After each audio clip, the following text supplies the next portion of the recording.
Alright, today we're going to be taking a look again at one-step equations, but this time they're going to be ones that are using multiplication or division.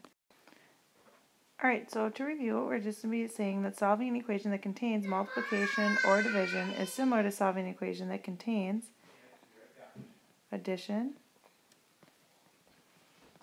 or subtraction. And once again, we're going to use inverse operations to undo the operations on the variable.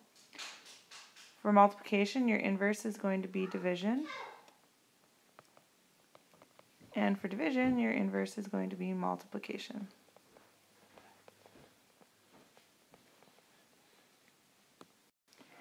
Let's start by looking at some examples.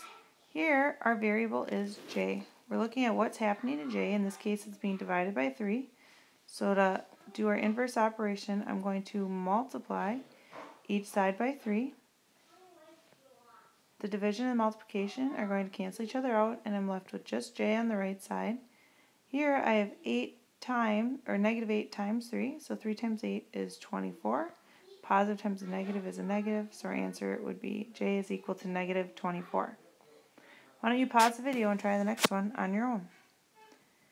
Once again, we're looking at n.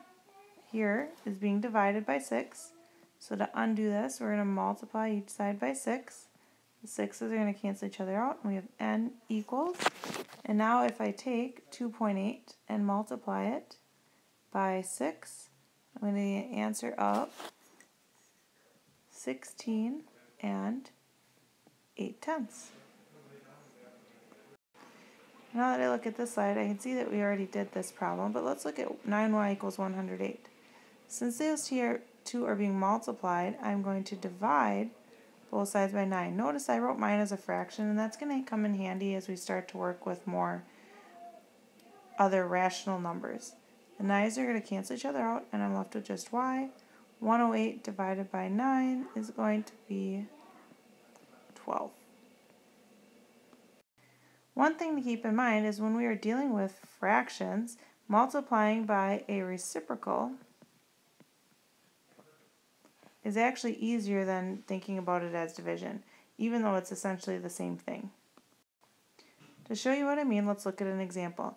Here I am multiplying 5, 6 by w to get negative 20. But instead of dividing by 5, 6, all I'm going to do is I'm going to multiply by the inverse, because that's what we do when we divide anyway.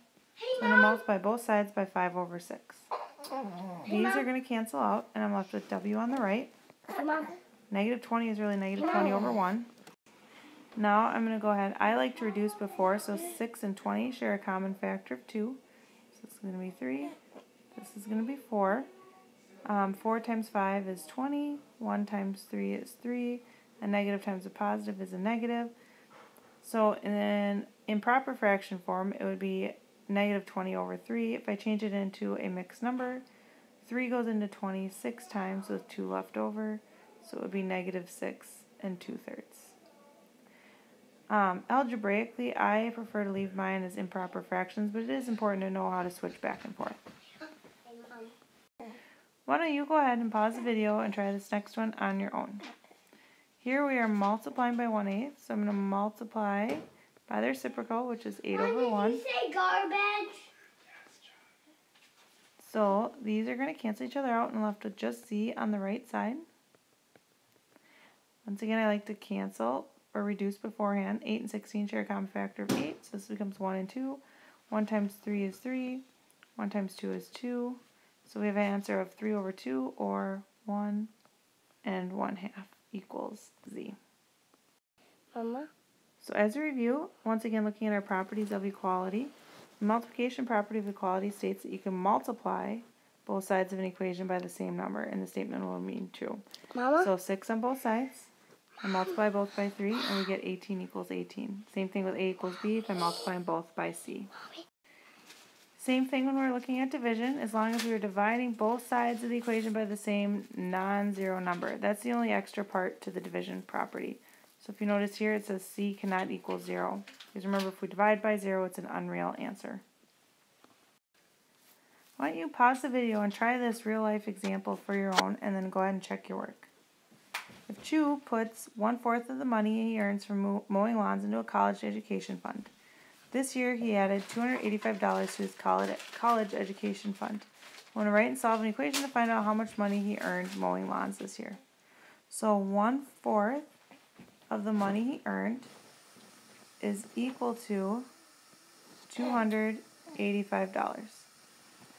So what I'm going to do is I'm going to multiply both sides by the reciprocal, which is 4/1.